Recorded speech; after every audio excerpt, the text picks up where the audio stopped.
Right, welcome ladies and gentlemen. We are going to be taking a look at the critic reviews, the feature reviews of Superman. Now, obviously, look, I'm just looking at Rotten Tomatoes here. We could look at IMDb, we could look at Metacritic, we could look at all these places. And we probably will do. But I thought we'd start with Rotten Tomatoes. They've got 93 reviews in. They're just an aggregate. Yeah, they do change stuff and things like that, but we're just looking because they've compiled it together, so it's just an easy to grab locale for some of these reviews. Now obviously this is blindingly positive at this current stage because there's only 93 reviews. It did open to 90% on Rotten Tomatoes. It has subsequently fallen. That's not to say it's going to continue to fall. It could raise, but it is important to bear that in mind. At present, yeah, it's doing well, but literally anything's up for grabs at this stage. So let's take a look. Let's take a look and see what everyone is saying. 93 critics have reviewed it.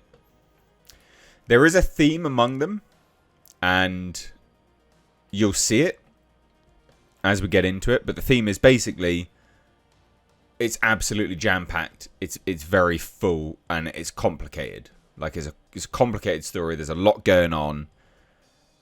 And one of the reviews even stated James Gunn's basically throwing things at a wall and seeing what sticks. So I think you have to be, into that, I think, to be honest. I did say in one of my previous videos on this, is this the first comic, is this the first movie made for the brain dead generation, the TikTok generation, that have terrible attention spans? Maybe. Who knows? But anyway, hit subscribe if you're new here, guys. Do turn the bell notifications on. So RTE Ireland said it's in the smaller moments where there's room to breathe that Superman works best. 3 out of 5. Gunn's script, in this respect, is making the best use of the genre as a vast ideological playground. That's from The Independent, the UK. I don't know whether that would resonate with people, an ideological playground. We live in a society now where people really are sick of hearing those words, to be fair, and that kind of rhetoric. So that's going to have to do something good with it to make people happy with it. Anyway, so this one says, this is from Dana Han Klein. So it's a good film elevated to great by its release timing. Interesting. Superman can feel antiquated, but living in our darkest timeline has re-illuminated the need for hopeful heroes. Gunn brings his signature humour and tries to balance it, oft unevenly, with earnestness. Despite an overly complicated story and action scenes that fizzle down to loud noise and rubbery action, Superman is salvaged by its main leading trio and James Gunn's fundamental understanding of the character. And that's from Discussing Film. We've got Nerd Reactor. Anything you can expect from James Gunn's superhero film, you can expect that here in Superman. AV Club. Superman delivers a simple, potent message. You don't need X-ray vision to see people as people. Okay, interesting. Shall we get to some of the negative ones? There's a bit of a balance. I think so. There's only one here so far. It's all fine in the moment, but there was no real reason to try this story again. At least not with this screenplay. That's from someone I've never heard of. Gone with the Twins. Interesting. I mean, the Mary Sue loved it. Awful feminist shit rag. Says, there is so much to love in this movie that even when there is a lot all happening at once, you never are left in the dark. That's some really weird language. Why don't you just say you are never left in the dark? Bizarre. Anyway, whatever. Another negative one. You don't have to convince me that Superman is great, but you do have to show me why, in 2025, I should be invested in this version. We get tons of world building and looking to the future at the expense of right now. Yeah, so it seems like a lot of world building as opposed to a story, I guess. Anyway, let's get to some positive ones, then we'll circle back to a negative one, shall we? Entertainment Weekly said, Gunn gives Krypto all the cute, frustrating traits of the best of man's best friends, furthering Superman's compassion and the film's playfulness. Another negative one. Writer-director Gunn is brilliant at conjuring spectacle and creating alien realms. What Gunn is not so great at is storytelling. Superman is all over the place, not just geographically, but also narratively. And that is a recurring theme, even in the positive reviews, guys. Even the positive reviews. So there was one... I'm trying to find... So there was a positive one that literally mentions the kitchen sink, basically. Rather bizarre. So, James Gunn's Superman makes you believe a man can fly. Again, a soaring, heartfelt triumph that recaptures the classic DC spirit and reminds us why the man is still matters. Yep, okay. Again, there's lots of positive here. Like a ton of positive stuff. I don't want you to think I'm just focusing on negative, because I'm truly not. Hokey, cheesy, goofy, and cartoonish, this version of Superman feels more like a parody than a powerful reboot. It sidesteps origin story fatigue, plays with franchise tropes, and serves as a solid start for the new DCU, even if it isn't revolutionary. I'll scroll through some of this. Sean Chandler says Superman drops us right into the action of a populated comic book universe.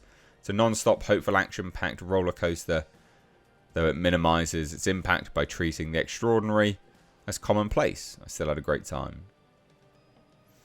So, again, lots of positives. Lots and lots and lots of positives. So it seems lots of people are really happy with this. In a world drowning in online rage, savage political discourse, and algorithm-fed resentment, Superman dares to suggest that perhaps decency could be cool again. Punk rock even. It's a bit weird that people are kind of co-opting being decent as a punk rock thing.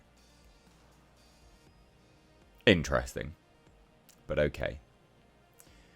Yeah, again, this one. A movie that doesn't sacrifice its titular character in service to franchise building. Instead, it focuses on celebrating the values that Superman himself has embodied from the beginning.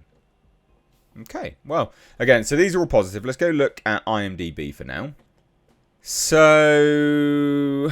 Not quite sure it's even got any major reviews. Yeah, so it doesn't really have any, actually. Does it have anything at the moment? I don't think it does. No. So they've not put anything on it yet. They've got their popularity. That's it. Okay. Interesting. So is it literally only bloody Rotten Tomatoes? Oh, no. So we've got a Superman. Metacritic here. Generally favourable based on 37 critic reviews. Let's take a look at that then. So 71 Metacritic. It's not... Yeah, it's less than Rotten Tomatoes. So Screen Rant were positive. Very, very positive. New York Times. Loads of people really liked it. Where is the more milquetoast ones? Shall we see them? IndieWire. Oh, some of these are brutal. Okay, so let's have a look at these because we've covered lots of positive ones. So more mixed ones. So BBC, the first in DC's new cinematic universe starring David Corenswet's. It's glib and flimsy. Comic book fans will love it, but this curio feels like an eccentric sci-fi B-movie. Okay. It's a kids' movie with some adult moments and lots of nerdy references, along with new interpretations of familiar characters, just as you would expect. Yeah, I feel like this is definitely more for children, by the sounds of it. Which, that's not necessarily bad, guys. Minecraft was definitely more for children. And that's, that blew up. So, yeah.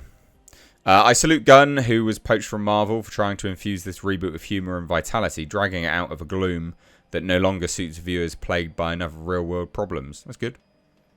Even though it's a negative review, but alright. IndieWire, 58 is not great. For a movie that's meant to represent the birth of a new cinematic universe, the DCU, James Gunn's slight and slap-happy take on Superman doesn't feel much like the start of anything. The Guardian, they're terrible. They hate everything, to be honest. So, I can't even be bothered to read the Guardian. I hate the Guardian. The Times, there are glimmers of intrigue as well as quirks and curios. So, I mean, there you go. Look, where we're at with this.